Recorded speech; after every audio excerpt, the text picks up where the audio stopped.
जोहार के सनाम को तेहना वीडियो रे बन नेला कानवा से कमवा हिंदी तेबन मेन किया क्रिया कानवा से कमवा दो चेत बन मेताक कना आर तीना थोक रे हटिंग कना आर चेत चेत को पोइलु रे बन नेला कानवा से कमवा दो चेत बन मेताक कना जहां सबत ते जहान कमी कोराव आर बांग हुयु रिया बुझेगा उना दो कानवा से कमवा को मेताक कना।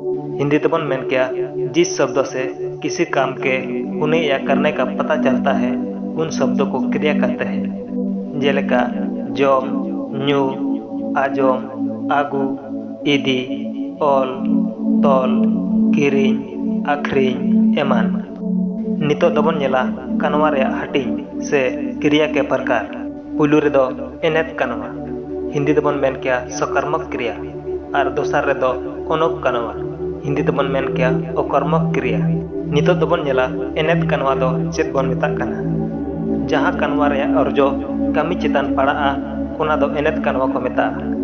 हिंदी तेबन मेन किया जिस क्रिया का फल कर्ता पर न पड़कर किसी दूसरे पर पड़ता है उसे सकर्मक क्रिया कहते हैं। जेलका रामू दाकाय जमेदा इन दो दा इन न्यूएदा चितान रे ओल रे जम आर न्यू दो कानवा कना चितान रे कथा लेकाते कानवा रे प्रभाव दा आर दाका रे नेलोक कना ओनाते चितान रे कथा लेकाते नुआ दो एनेत कानवा कना।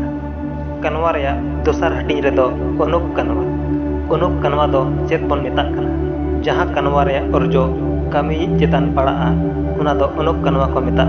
हिंदी तेबन मेन किया जिन क्रियाओं का फल कर्ता पर पड़ता हो और कर्म ही आवश्यकता नहीं होती उसे अकर्मक क्रिया कहते हैं। जेलेका मोहने जपित अकादा इनिन गादुरक कना चितान रे कथा रे जपित आर गादुर कानवा कना बानर कथा रे कानवा प्रभाव कमी चितान रे पड़ा कना उनाते नवा दो अनोक कानवा कना।